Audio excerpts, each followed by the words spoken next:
Argentine football কিংবদন্তি Diego ম্যারাডোনার মৃত্যুর পেছনে চিকিৎসায় অবহেলার অভিযোগে চলমান বিচার প্রক্রিয়ায় নতুন মোড়। তার সাবেক নিরাপত্তারক্ষী জুলিও সিজার কোরিয়াকে এবার মিথ্যা সাক্ষ্য দেওয়ার অভিযোগে গ্রেফতার করা হয়েছে। বুয়েন্স আয়ার্সের সান ইন্দ্রিসোর তৃতীয় অপরাধ আদালতে মঙ্গলবার শুনানির পর আদালতের নির্দেশে তাকে হ্যান্ডকাপ পরিয়ে কারাগারে পাঠানো হয়। প্রসিকিউটর প্যাট্রিসিও ফেরারি অভিযোগ তুলেছেন যে জুলিও সিজার মিথ্যা সাক্ষ্য দিয়েছেন এবং তার বক্তব্যে অসঙ্গতি রয়েছে। সিজার দাবি করেছিলেন ম্যারাডোনার নিউরোসার্জন লিওপোল্ডো লুকের সঙ্গে তার কখনো যোগাযোগ হয়নি। তবে ম্যারাডোনার পরিবারের আইনজীবীরা আদালতে এমন কিছু প্রমাণ হাজির করেন যা দেখায় যে ম্যারাডোনার মৃত্যুর পর লুক ও সিজারের মধ্যে কথোপকথন হয় এবং তারা একবার বারবিকিউ পার্টিতেও মিলিত হয়।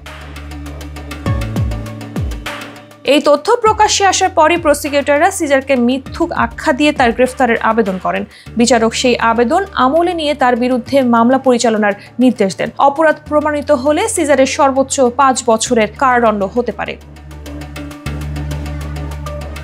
ম্যারাডোনার মৃত্যুর ঘটনায় এর আগেই তার চিকিৎসক দল সহ 7 জনের বিরুদ্ধে অবহেলার অভিযোগ গঠিত হয়। প্রসিকিউটরের অভিযোগ, অভিযুক্তরা জানতেন যে তাদের কর্মকাণ্ড ম্যারাডোনাকে মৃত্যুর দিকে ঠেলে দিচ্ছে, তবুও তারা সঠিক পদক্ষেপ নেননি।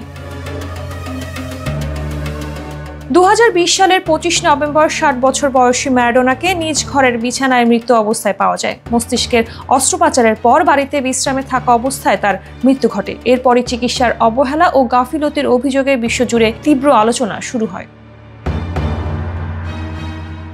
এই মামলায় এখনো অভিযুক্ত চিকিৎসক দল ও সিজার নিজেদের নির্দোষ দাবি করছেন। তবে প্রসিকিউটররা বলছেন সাক্ষ্য প্রমাণ বিচার করে তারা অভিযুক্তদের দায়িত্বে অবহেলার বিষয়টি প্রমাণের চেষ্টা চালিয়ে যাচ্ছেন। ম্যারাডোনার মৃত্যুর কারণ এবং এর পেছনে দায়ীদের শনাক্তে বিচার প্রক্রিয়া আরও দীর্ঘায়িত হতে পারে।